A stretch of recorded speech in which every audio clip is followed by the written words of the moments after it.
राजवीर को जैसे ही होश आया था उसके पास अंगद जी का फोन आ गया था। अंगद जी को तो उसने बता दिया था कि तेज और वो शाम तक घर आ जाएंगे, पर तेज कहाँ है ये तो उसे भी नहीं पता था। उसने इधर उधर देखा पर उसे कोई भी दिखाई नहीं दिया। उसने देखा उसके हाथों में सलाइन लगी हुई है। वो उसे खींचकर निकालने लगा, तभी एक नर्स अंदर आई और ऐसा करते देखकर बोली, अरे मिस्टर राजवीर, ये क्या है? आप इसे ऐसे कैसे निकाल सकते हैं? राजवीर ने नर्स को देखकर कहा, मुझे अपने दोस्त को देखने जाना है और मेरा फोन, उसकी बैटरी भी खत्म हो गई है। मैं यहाँ हॉस्पिटल में कैसे पहुंचा मुझे तो याद ही नहीं आ रहा है। कौन लाया मुझे यहाँ? नर्स ने कहा, आपको कोई दत्ता जी यहाँ लाए थे। बात करते करते उसने सलाइन निकाल दी थी तो नर्स फिर से उसे लेकर लगाने की कोशिश करने लगी, जिसे राजवीर ने मना कर दिया और डॉक्टर से मिलने की जिद करने लगा। नर्स ने उसे रूम में रुकने को कहा और डॉक्टर को बुला लाई। डॉक्टर ने राजवीर का चेकअप किया और दत्ता जी को वहां आने कहा। राजवीर ने डॉक्टर को रिक्वेस्ट करते हुए कहा, प्लीज डॉक्टर, मेरा जाना बहुत जरूरी है। मैं अब बिल्कुल ठीक हूँ, आप डिस्चार्ज पेपर तैयार करवाइए, मैं अब और नहीं रुक सकता। डॉक्टर ने कहा, ठीक है, मैं करवाता हूँ, तब तक आप आराम कीजिए। सर पर गहरी चोट है आपके, और तो और रात भर बेहोश भी रहे आप। डॉक्टर उसका कंधा थपथपाकर चले गए थे। राजवीर बहुत परेशान था। तेज को फोन लगाना चाहता था पर फोन भी अभी बंद था। वो बेसब्री से रूम में टहल रहा था। कुछ ही देर में दत्ता जी वहां आ गए थे। राजवीर उन्हें देखकर उनकी ओर आया और बोला, दत्ता जी, आपका बहुत बहुत धन्यवाद, आप मुझे यहाँ ले आए। दत्ता जी गर्व से तनकर बोले, जी ये तो मेरा फर्ज था, पर मुझे वहां का एड्रेस तेज प्रताप जी ने बताया था और जब मैं वहां आया तो वो तो वहां नहीं थे। रात से ही मैंने उन्हें नहीं देखा, पता नहीं कहाँ है वो। मैंने रात में उन्हें फोन लगाया था जब यहाँ आपको हॉस्पिटल में लेकर आया था, पर उन्होंने नहीं उठाया। उनकी बात सुनकर राजवीर परेशान हो गया था। उसने अपने माथे पर आए पसीने को पोंछा और दत्ता जी के फोन से तेज को फोन लगाया, पर वो भी अभी बंद आ रहा था। राजवीर ने जल्दी ही हॉस्पिटल से डिस्चार्ज लिया और पुलिस स्टेशन आ गया। उसने तेज की कंप्लेंट दिखा दी। वो पुलिस के साथ वहीं आया जहां तेज ने उसे छोड़ा था। पुलिस सर्चिंग में लग गई थी और दोपहर होने के पहले ही तेज की कार को क्रेन की मदद से पहाड़ी के नीचे से निकाल लिया था। कार का डोर खुला हुआ था और कार पेड़ के सहारे अटकी थी। नीचे पहाड़ी में घना जंगल था। पुलिस के अनुसार तेज फिसलकर गाड़ी से गिरा होगा और नीचे जंगल में ही होना चाहिए था। राजवीर परेशान सा पुलिस वालों के साथ ही तेज को ढूंढने में लगा था। उसने मन में कहा, ये तुमने अच्छा नहीं किया तेज। कहाँ हो? बस एक बार मिल जाओ। कौन थे वो लोग? तुमने हमेशा मुझसे सब छुपाया है। मैं तुम्हारे साथ यहाँ सिर्फ तुम्हारे लिए आया था। हमेशा तुम्हारा साया बनने पर तुमने मुझे पराया कर दिया। कहाँ हो मेरे यार? क्या जवाब दूंगा मैं अपनी बहन और तेरी बहन को? मिल जा यार। पुलिस ने शाम तक आधे से ज्यादा जंगल छान मारा था, पर तेज का कहीं पता नहीं चल रहा था। घर में भी सभी परेशान थे। अब बताना जरूरी हो गया था, पर तनु को कैसे बताएं उसे समझ नहीं आया था। शाम गहराने लगी थी तो उसने शिल्पा को फोन लगा दिया। काठ गोदाम में प्रीति, विक्रम और सुधा जाने के लिए रेडी थे। विक्रम अपनी फाइल ऑफिस के केबिन में ही भूल गया था तो उसने दोनों को कार में बैठने को कहा और फाइल लेने अंदर चला गया। सुधा, जो जाने कब से प्रीति को कुछ समझाना चाहती थी, उसे मौका मिल ही गया था। उसने घूर कर प्रीति को देखा और कहा, देखो प्रीति, विक्रम से दूर रहो, मेरी शादी होने वाली है उससे। प्रीति, जो शिमला जाने के नाम से ही बहुत खुश थी, सुधा की बातें सुनकर बोली, मुझे विक्रम में वैसे भी कोई इंटरेस्ट नहीं है, तुम ही रहो उसके साथ।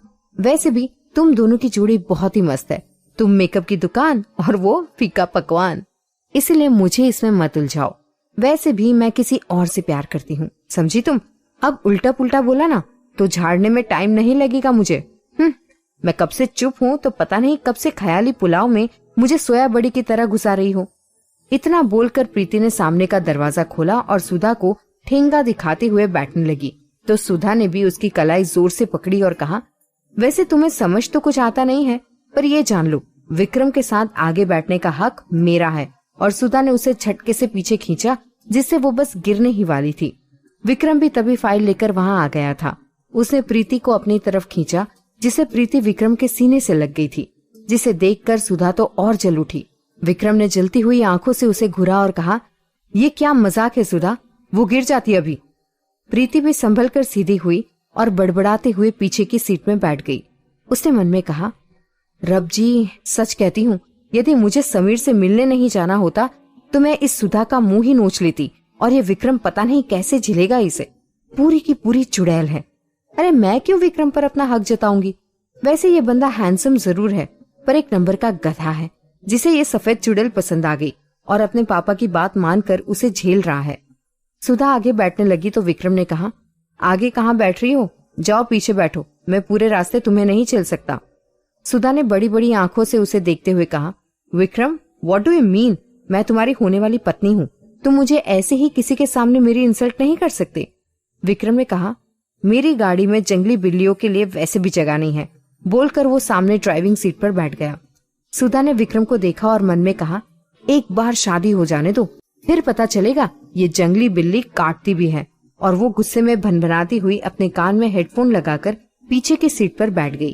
प्रीति ने मिरर में विक्रम को देखा और धीरे से कहा, रब जी, बड़े ही दुष्ट हैं विक्रम जी। जंगली बिल्ली तो उनकी मंगेतर है, पर मुझे भी उसके साथ घसीट रहे हैं। अब मैंने क्या किया? विक्रम ने कार चालू करते हुए कहा, जंगली बिल्ली गलत भी तो नहीं कहा, झगड़ती तो रहती हो सबसे। अभी देखा था मैंने, दोनों कैसे सामने बैठने के लिए झगड़ा कर रही थी। प्रीति ने एक नजर विक्रम को देखा, फिर अपना सर विंडो के साइड घुमा दिया। उसने फिर धीरे से कहा, रब जी, इनके कान तो कमाल के हैं। मैंने मन में कहा और इन्होंने सुन भी लिया। विक्रम ने फिर मुस्कुराते हुए कहा, अब इतना चिल्लाकर बोलोगी तो सुनाई तो देगा ही। प्रीति ने अपनी बड़ी बड़ी आंखों से विक्रम को देखा, पर इस बार दोनों एक दूसरे को देखकर मुस्कुरा दिए। सुधा को तो पता ही नहीं चला दोनों के बीच क्या बात हुई। वो अपने गाने में ही मस्त थी। खंडाला में पुलिस ने शाम तक आधे से ज्यादा जंगल छान मारा था, पर तेज का कहीं पता नहीं चल रहा था। घर में भी सभी परेशान थे। अब बताना जरूरी हो गया था, पर तनु को कैसे बताएं उसे समझ नहीं आ रहा था। शाम गहराने लगी थी तो उसने शिल्पा को फोन लगा दिया। शिल्पा ने जैसे ही फोन उठाया, उसने बगैर राजवीर के बोले ही बोलना शुरू कर दिया। कहाँ हो तुम? बोलते क्यों नहीं? वहाँ कोई और मिल गई है क्या जो मुझे भूल गए? मैं पागल तुम दोनों के लिए तुम्हारी पसंद का खाना बनाकर बैठी थी, और तुम पता नहीं किस चुड़ैल के साथ रहकर मुझे ही भूल गए। एक बार नाम तो बताना उसका। उसे गंजा ना कर दिया तो मेरा नाम भी शिल्पा नहीं। एक पल सांस लेकर वो फिर बोली, खंडाला की वादियों में क्या गए? तुम दोनों के तो जैसे पर ही निकल आए। कब से बात करनी थी, अब फोन चालू किया, और एक तेज भैया ने तो अभी तक फोन नहीं चालू किया है। बोलो ना, कैसी तबीयत है तुम दोनों की? वहाँ सब ठीक तो है ना?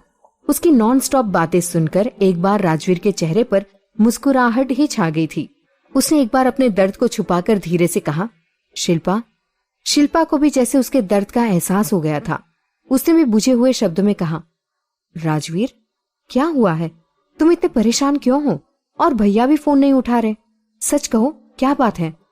राजवीर ने हकलाते हुए कहा, शिल्पा, जो भी मैं कह रहा हूं वो प्लीज ध्यान से सुनना और तनु का ध्यान रखना। शिल्पा की धड़कनें बढ़ चुकी थी। राजवीर ने उसे सारी बात बताई तो शिल्पा अपने मुंह पर हाथ रखकर रोने लगी।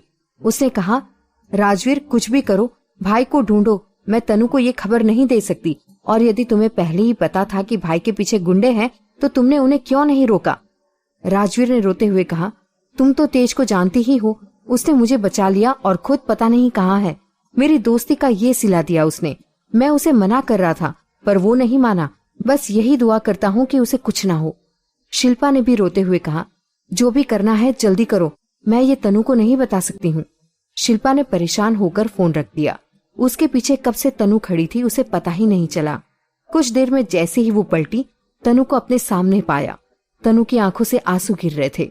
उसने कितना रोका था तेज को, वो नहीं माना था। शिल्पा सीधे उसके पास आई तो तनु उससे दूर होकर बोली, क्या छुपाना चाहती थी तुम मुझसे?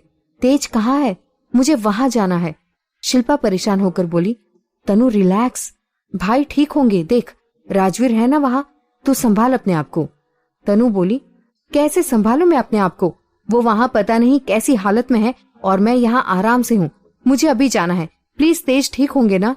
शिल्पा ने रोते हुए उसे गले लगा लिया। धीरे धीरे करके पूरे घर को पता चल गया था। सिंघानिया जी और नानू भी वहां आ गए थे। सबने डिसाइड किया कि सुबह होते ही खंडाला जाएंगे। प्रीति को अभी किसी ने कुछ भी नहीं बताया था। रात गहराने लगी थी, पर किसी का भी मन ना तो खाने में था और ना ही किसी की भी आंखों में नींद थी। सबने एक दूसरे को मना कर खाना खिलाया। आज शिल्पा तनु के साथ ही थी। काठ गोदाम में सभी शिमला पहुंच गए थे, पर अचानक ही वहां का मौसम बिगड़ गया था। तूफान की चेतावनी दी जा रही थी। विक्रम ने होटल में 3 रूम बुक करवाए थे। उसने प्रीति और सुधा को वहां छोड़ा और खुद फाइल लेकर मीटिंग हॉल की तरफ जाने लगा। वो रास्ते में ही था कि राणा जी का फोन आया। उन्होंने सीधे ही विक्रम से पूछा, तुम पहुंच गए? विक्रम ने कुछ रुकते हुए कहा, हाँ डैड, पहुंच गया हूँ, बस अब मीटिंग हॉल में जा रहा हूँ। राणा जी बोले, मीटिंग में सुधा को भी ले जाना। मैंने कहा है कि तुम अपनी मंगेतर के साथ आ रहे हो। और सुनो, कल वहाँ एक छोटी सी पार्टी भी है जिसमें सब तुमसे मिलना भी चाहते हैं, तुम्हारी मंगेतर के साथ। विक्रम का मुंह तो राणा जी की बात सुनकर ही बन गया था। उसने अपने सड़े हुए मूड से कहा, अभी 2 दिन बाकी हैं, आप कैसे भूल गए? मैं किसी को नहीं मिल रहा हूँ। यहाँ आपके कहने पर आपके दोस्त की बेटी को यहाँ तक ले आया हूँ। अब आगे की कोई भी उम्मीद मत रखना, कम से कम अभी 2 दिन तो नहीं, और क्या पता इन 2 दिनों में ही दुनिया पलट जाए। विक्रम ने फोन रख दिया तो राणा जी अपने आप से ही बोले, तुम्हें जानता हूँ मैं, मेरे ही बेटे हो, पल में दुनिया को पलट देने की ताकत है तुम में। देखना ये है कि अब तक तुमने कोई भी लड़की नहीं ढूंढी, ना ही ढूंढने की कोशिश कर रहे हो, तो ये दुनिया पलटोगे कैसे? कहीं तुम्हें सुधा से मजबूरी में ही सही शादी ना करनी पड़ जाए। कैसे कहूँ, मैं खुद भी नहीं चाहता, पर मजबूरी में किया वादा निभाना तो पड़ेगा। मैंने सुधा के पापा को कई साल पहले वादा कर दिया था कि तुम्हारी शादी उसके साथ ही कराऊंगा, पर जब उन्होंने अपना वादा तोड़ा और सुधा की शादी कहीं और कर रहे थे, तो मैंने भी तनुजा से तुम्हारी शादी को हाँ कर दिया। पर जब वो शादी टूट गई और चरण सिंह जी मुझसे गिड़गिड़ाने लगे, तो मैंने भी तनुजा को ना कह दिया। पर अब लगता है वो वादा मुझसे मेरे बेटे को और दूर ना कर दे।